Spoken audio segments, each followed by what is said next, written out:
Alright, I've got a confession to make. I've been playing the piano since I was 7 years old, and I still don't play the hymns perfectly. Whether I'm asked to play in sacrament meeting at the last minute, or to accompany somebody during a musical number, there are just some hymns that I botch altogether, or sometimes there'll be a hymn that I know very well, but there's always this run with accidentals in it that just trip me up. So what if I were to tell you that there's an absolute cheat code of a trick that can help get you through those times where your fingers just are not working that day, or a particularly tough hymn that you can just never get. And the best part is, you don't have to be a professional piano player. You just need to have a basic understanding of the piano and how to read music. So what is this super secret trick? Well, let's dive in.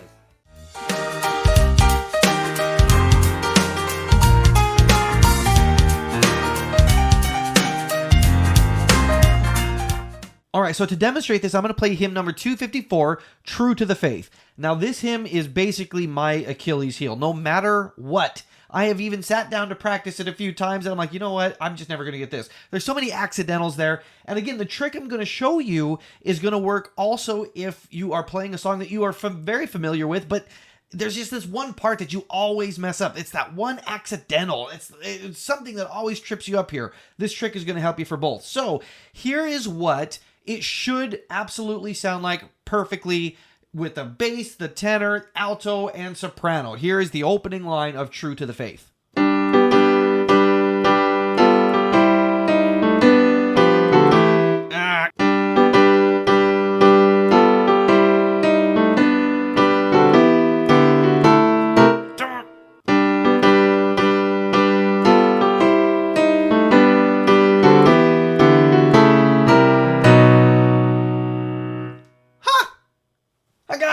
You guys, that was after like 300 takes, okay? I got it. Okay, that's great. All right, so that was playing everything. Bass, tenor, alto, soprano. It's got the nuance that you need, you know, that the writer was intending for. Everything's great. Everything's important and perfect. It took me forever, guys, just to get that line. Never mind the chorus. It's all over the place, and obviously I botch it. So what do I do in this situation? I don't have time to practice this 300 times. Like, it took me 300 takes to get that right. Okay, so here is the trick. Here is the secret. There are only two notes that actually matter.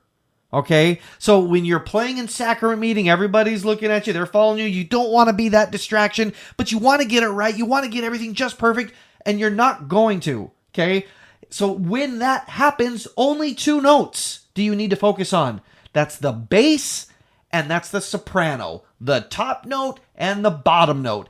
Everything else can cut out and you're gonna be fine. Maybe you've got a hoity-toity choir member PhD from Berkeley Music who be like, I did not hear the tenor part. Well, that's true, but most everybody was able to enjoy and worship with the hymn. So if you're so worried about all these accidentals, that's the other thing. That your worry will make you play so much worse, and you just keep messing up. Okay, so it's the low-hanging fruit here, bass and soprano. So here's what this sounds like. Super simplified. I'm just hitting the bass and the soprano here.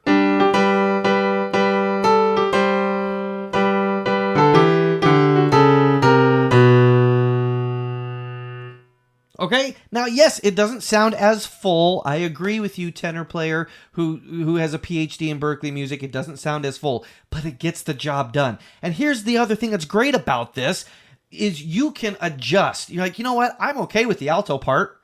So I'll keep that in. Maybe it's just the tenor that's killing me, right? And so you can make any adjustments that you need to be able to get wherever you need to go, right? So if I wanted to say, okay, I'm gonna throw, sometimes I'll have the alto in there. Maybe sometimes I don't want to play it, so it's going to sound like this.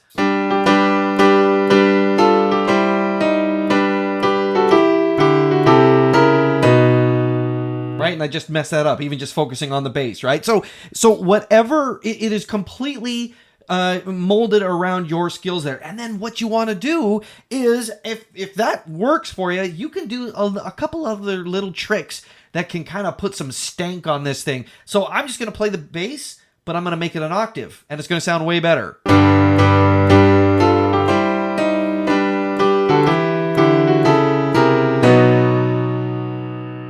So I play it like that, and I play it loud and exuberant enough. No one knows the difference. That last chord is just your 1, your 5, your 8, right?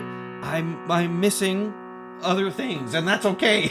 So if you want to make it beefier, you can do that, because again, you're busy, you've got a lot of things to do, you love your calling of playing the organ or playing the piano, but sometimes you don't have all this time to be able to hammer out every single thing. So I hope that little trick, that little hack of just eliminating the tenor and the alto will help you next time that you're called to, at the last minute, play in sacrament meeting, because hey, sister so-and-so or brother so-and-so, he knows how to play the piano, come on up. Like, I haven't had a chance to practice, but I'll be there for you. Bass, soprano, that's all you got to worry about. So, if you like what you heard, hit the like and subscribe button and share with your friends, and hopefully your next accompanying experience will be a good one.